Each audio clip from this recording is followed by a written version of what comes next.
The pace of change over the last 50 years has been extraordinary. The global economy has expanded fourfold, lifting over 1 billion people from extreme poverty. However, this model of economic growth has come at a significant cost to our planet.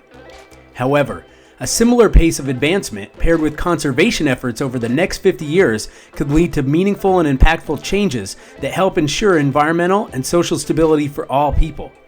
In 2015, the United Nations launched the 17 Sustainable Development Goals. Since that time, there's been much deliberation about how to implement these goals to secure a more peaceful world.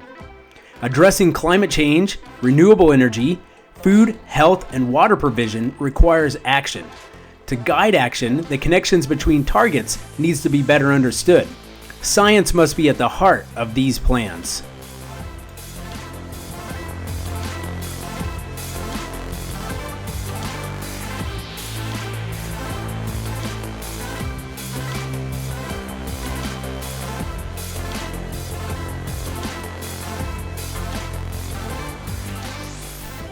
Climate change, combined with additional natural and human-made health stressors, presents a global public health problem. It also influences disease in a number of ways, through the intensification of existing health threats, the emergence of new health threats, and the compounded effect of health crises like the novel coronavirus. Public health in the United States can be affected by disruptions of physical, biological, and ecological systems, including disturbances originating in the United States and elsewhere.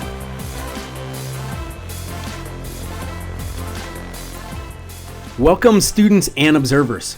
My name is Justin Paul Zahler from MICDS High School in St. Louis, Missouri.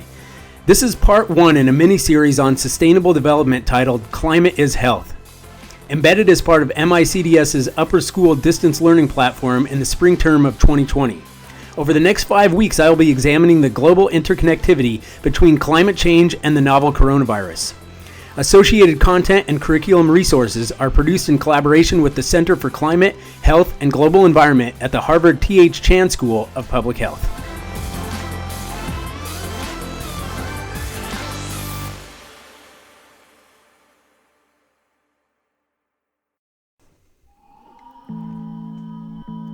Barry Commoner is credited as one of the founders of the environmental movement.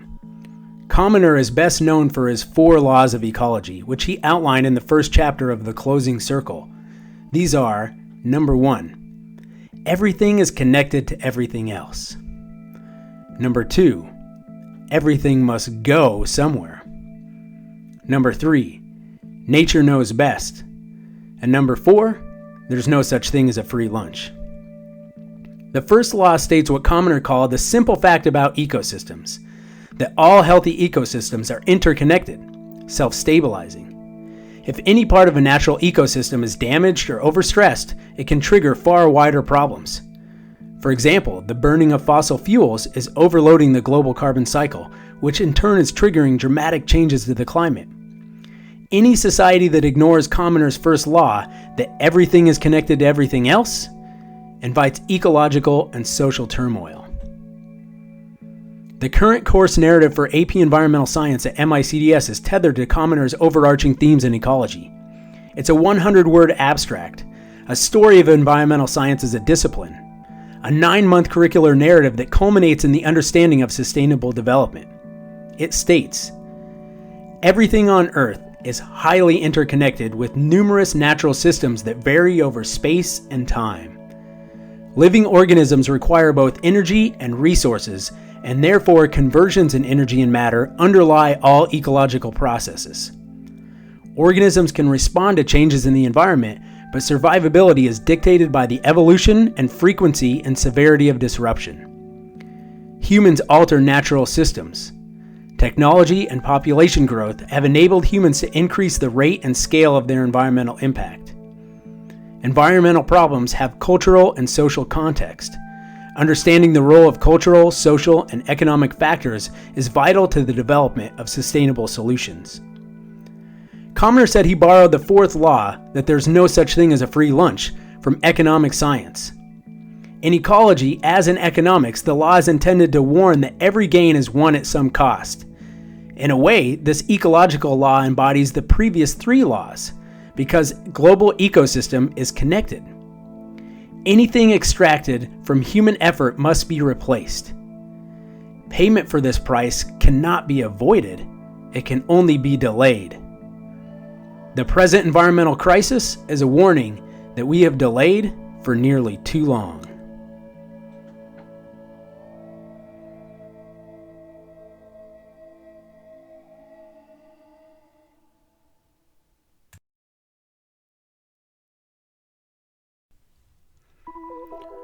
Coronavirus disease, or COVID-19, the infectious disease caused by the newly discovered coronavirus, was first detected in China in late 2019 and has been since declared a global pandemic. It threatens to become one of the world's most difficult tests faced by humanity in modern history. As confirmed cases of COVID-19 spread, it has the potential to take lives, overwhelm health systems, and trigger lasting geopolitical change. The International Monetary Fund says the global economy now faces its worst downturn since the Great Depression. Oxfam International has warned that 500 million people could be pushed into poverty. Around the world, desperate efforts are underway to contain what has become a profoundly disruptive outbreak. In a February 5th interview with Fresh Air, science writer and author of the book Spillover, David Quammen, said the coronavirus is just the latest example of how pathogens that start in animals are migrating to humans, a process called zoonosis. It has been occurring with increased frequency and with deadly consequences.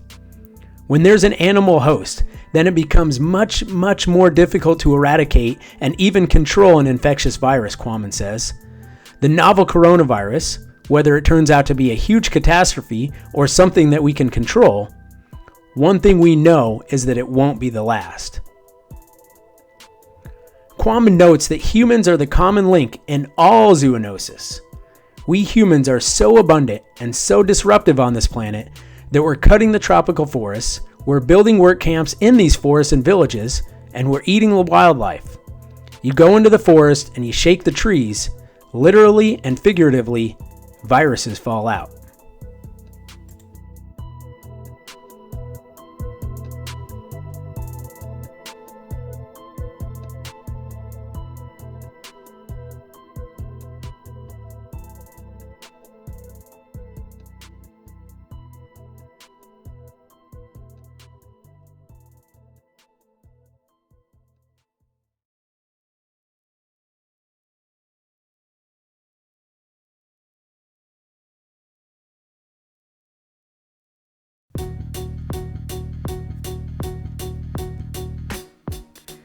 Over the past several weeks, there have been extraordinary measures to reduce the impacts of COVID-19. According to the CDC, since there is currently no vaccine to prevent coronavirus disease, the best way to prevent illness is to avoid being exposed to the virus. The virus is thought to be spread mainly from person to person, between people who are in close contact with one another through the respiratory droplets produced by an infected person when they cough, sneeze, or talk. These droplets can land in the mouths or nose of people who are possibly nearby and can be inhaled into the lungs. An increasing number of recent studies have suggested that COVID-19 might be spread by people who are not showing any symptoms. Public health advice includes the following. Number 1, wash your hands with alcohol-based sanitizer or with soap and water. Number 2, keep a distance of at least 1 meter between yourself and anyone who coughs or sneezes. Number 3, try your best not to touch your eyes, your nose, or your mouth. Number 4, cover your mouth and your nose with a bent elbow or a tissue when coughing. Number 5, seek medical attention if you have difficulty breathing or a high fever. And number 6, follow the directions of your national and local health authorities.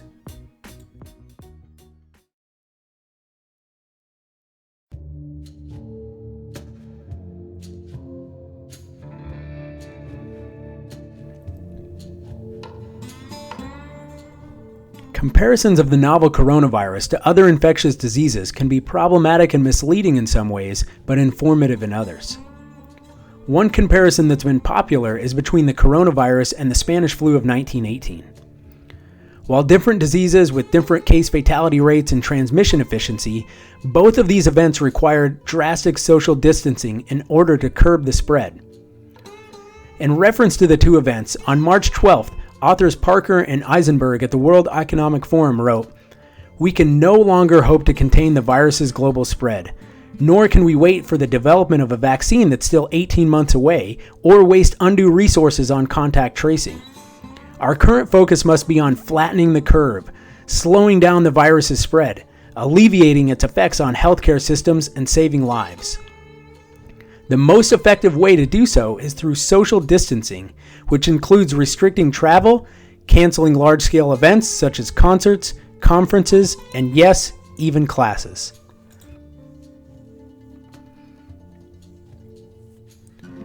Historic study reveals that St. Louis has an infectious disease legacy of success regarding the transmission of viruses. During the 1918 influenza epidemic, extreme social distancing in St. Louis saved untold lives. In Philadelphia, the stubborn refusal to cancel a World War I parade resulted in the rapid and avoidable spread of the disease. These measures included the closure of schools, churches, theaters, and large public gatherings, which resulted in an 80% lower peak of cases in St. Louis compared to Philadelphia.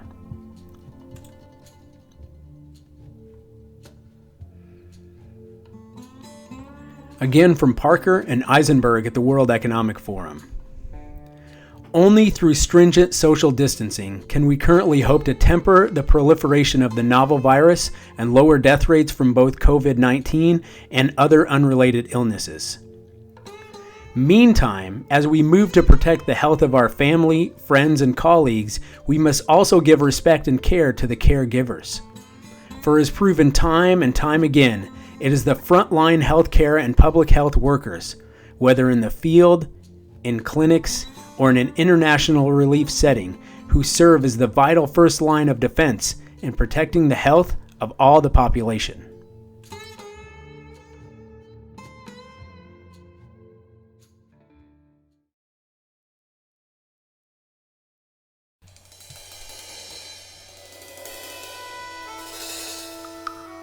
Risk.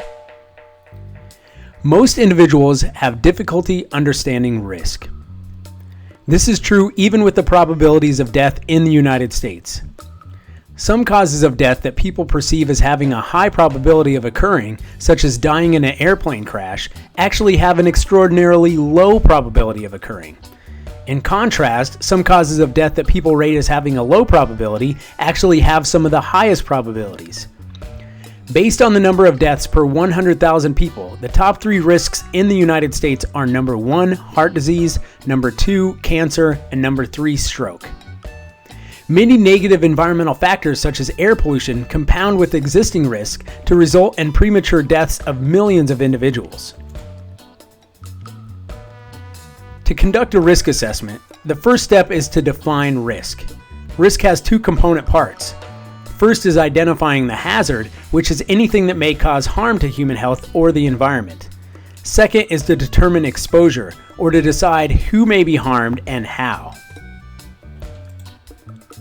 Once a risk is defined, the next step of a risk assessment is to determine the amount of risk that can be tolerated by weighing the potential harm against other factors. If the determined risk exceeds the tolerance, then management steps such as mitigation, reduction, or elimination of the risk are taken.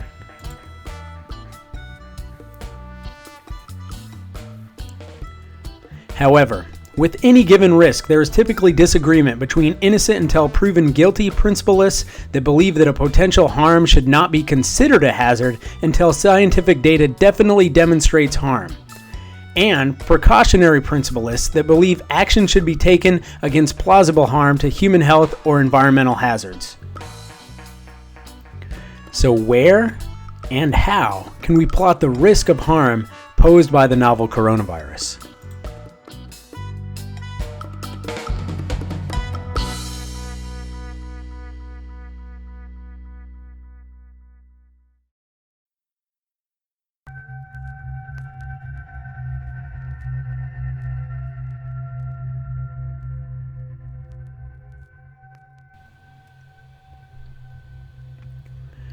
According to data collected by the CDC and chronicled by Keating and Esteban at the Washington Post, in only a few weeks, the number of deaths of COVID-19 have soared. As he attempted to create context for the threat, the U.S. Surgeon General had warned that the week of April 6th would be like Pearl Harbor, but it turned out to be 5 times more deadly than the infamous raid. In order to comprehend the scale of COVID-19 in the United States, it's useful to compare it to existing hazards that result in death. In the week of April 6, 2020, COVID-19 killed 12,392 people per 100,000 in the population. This placed COVID-19 above any other cause of death except for number 1, heart disease. This has been a dramatic escalation in only 5 weeks. The first death in the United States occurred on February 29th. By mid-March, the number of deaths per 100,000 people was above 300, and by the 1st of April, COVID-19 deaths overtook strokes, and the following week overtook cancer. Although it will take much more time for epidemiologists and statisticians to put COVID-19 into perspective compared to other hazards, it's easy to see that COVID-19 has quickly become a risk that warrants risk management measures.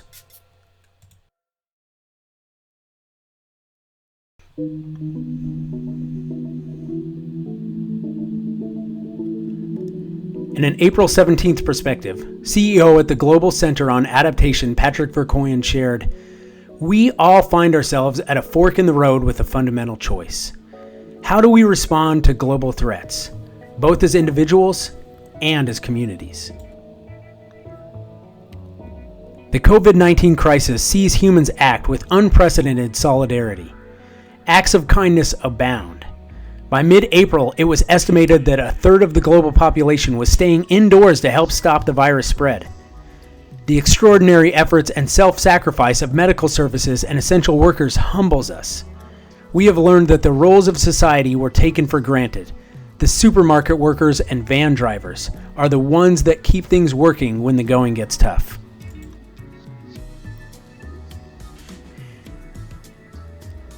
As the coronavirus runs riot, the climate emergency has not gone away. Indeed, the two are intrinsically linked. Inger Anderson, head of the United Nations Environmental Program, called COVID-19 a clear warning shot. This is on the basis that 75% of the infectious diseases come from our wildlife. With climate change and the destruction of natural habitats, we are squeezed ever closer together, creating new dangers. So how should we respond? If we want to stay healthy, we need a healthy planet. That means we adapt and alter our behavior, and in the process build societies resilient to emergencies of all kinds. We were woefully unprepared for this pandemic, just as we are for rising sea levels and the other effects of climate change. Patrick Vercoyen continues, "It is abundantly clear that the prevention is better than the cure. This rule applies to extreme weather just as it does a virus. So it makes sound economic sense to build greater resilience against climate change now, just as healthcare needs to be better prepared for the next pandemic." Governments around the world are launching vast stimulus packages to resurrect their economies. This is a golden opportunity to retool our economies for the planet that we are living on, not the unlimited, infinitely stable one we wish we had. It is the time to invest in a resilient and sustainable infrastructure to build a new economy. Renewables instead of coal, grass instead of concrete, reforestation instead of deforestation. Vercoyen concludes, "Can governments consider a return to business as usual when the virus subsides? Surely it's unthinkable. Let us heed nature's warning and start on a path that's kinder to our planet. Let us invest in a stable climate, fresh air, clean water, and natural habitats." The pandemic has revealed some home truths: that disasters do not respect borders, that solidarity brings strength, that science and expert advice matters, and that delay is deadly. The same lessons hold true for our climate emergency.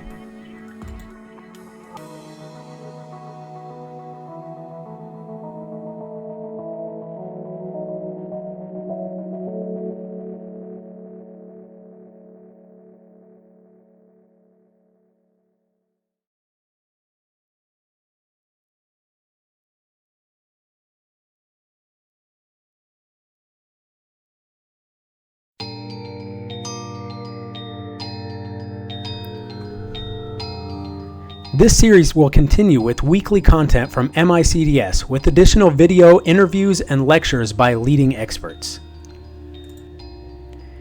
The week of April 20th is Natural Resources Defense Council on the basics of climate and health and how they are connected.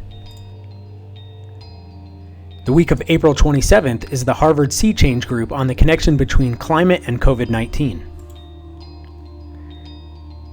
The week of May 4th is Nature Bridge, how climate change impacts you, your health, and your community. The week of May 11th is the Urban Sustainable Directors Network on climate change and equitable impacts and community resilience. And finally, on the week of May 18th, Personal and Community Climate Actions and Becoming a Climate Activist with the Phillips Academy Andover.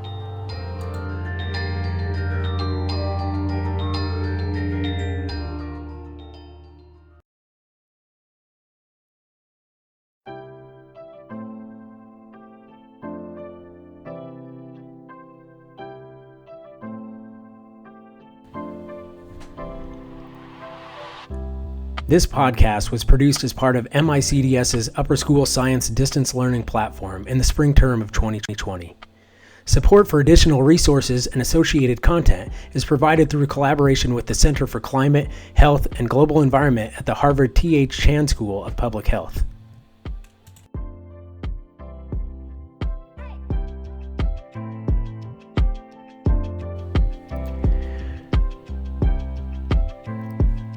All associated media and cited resources for this podcast can be found in the sections containing audio and video descriptions.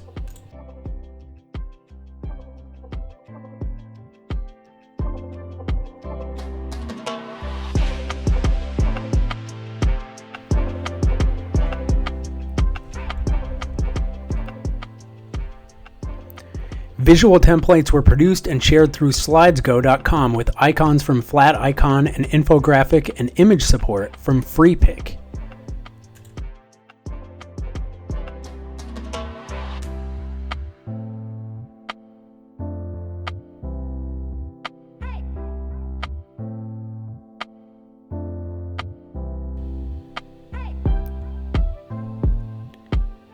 From my home in St. Louis, Missouri, I'm your host, Justin Paul Zahler, science teacher at MICDS. Thank you for being with me, and stay safe.